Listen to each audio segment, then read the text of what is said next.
এবছরের বন্যা বাংলাদেশে এক ভয়াবহ সংকট তৈরি করেছে। ১১টি জেলার প্রায় ৫০ লাখ মানুষ ক্ষতিগ্রস্ত হয়েছে এই বন্যায়। দেশের সর্বস্তরের মানুষ দলমত নির্বিশেষে এগিয়ে এসেছে বন্যার্তদের পাশে দাঁড়াতে। তবে এর মধ্যে কিছু দুর্গম প্রত্যন্ত এলাকায় এখনও ত্রাণ পৌঁছায়নি। এসব এলাকায় যোগাযোগ ব্যবস্থা পুরোপুরি বিচ্ছিন্ন, ফলে প্রায় অসম্ভব হয়ে পড়েছে সাহায্য পাঠানো।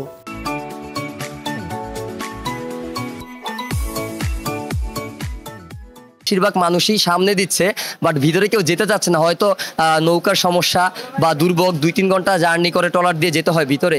এই জন্য আমরা প্ল্যান করেছি যে আমাদের ভাইয়েরা যত সম্ভব যত ভিতরে দেওয়া যায়, যেখানে এই পর্যন্ত ত্রাণ যায়নি সে জায়গায় যাওয়ার প্ল্যান করেছি এবং আশা করি আমাদের ভাইয়েরা অলরেডি কার্যক্রম চালাচ্ছে ওইখানে।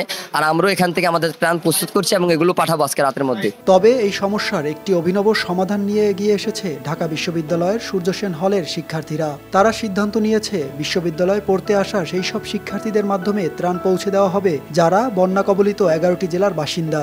এই শিক্ষার্থীরাই জানেন তাদের জেলার কোন কোন অঞ্চলে সবচেয়ে বেশি ত্রাণ প্রয়োজন, ফলে তারা খুব সহজেই সেই সব প্রত্যন্ত অঞ্চলে ত্রাণ সামগ্রী পৌঁছে দিতে পারবে যেখানে অন্যদের জন্য পৌঁছানো দুষ্কর। হলে বিভিন্ন জেলার শিক্ষার্থীরা থাকে, তো আমরা প্রত্যেক জেলায়, যেমন যদি কুমিল্লা যায়, কুমিল্লা জেলার আমরা কিছু শিক্ষার্থী পাঠাচ্ছি।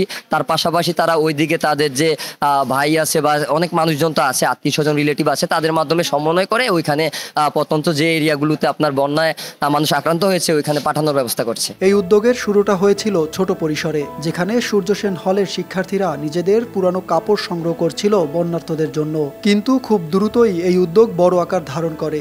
আজ তারা প্রায় ৫,০০০ মানুষের ত্রাণ সামগ্রী প্রস্তুত করছে এবং ইতিমধ্যে একাংশ পাঠিয়ে দিয়েছে দুর্গত এলাকায়। এই শিক্ষার্থীদের প্রচেষ্টায় কিছুটা হলেও সহায়তা পাবে দুর্গম এলাকার বন্যা কবলিত মানুষগুলো। আমরা একটা প্ল্যান করেছিলাম যে আমরা কাপড় কালেক্ট করবো আর কি, যেগুলো ব্যবহারকৃত মানুষের যেগুলো ব্যবহার হচ্ছে না রেখে দিচ্ছে, কাপড়গুলো কালেক্ট করব। তো আমরা আপনার বিভিন্ন প্রথমে আমাদের হলের শিক্ষার্থীদের থেকে কাপড়গুলো কালেক্ট করি, এরপর আমাদের যে হাউস টিচার রয়েছে, কর্মচারী রয়েছে, তাদের থেকে কালেক্ট করি।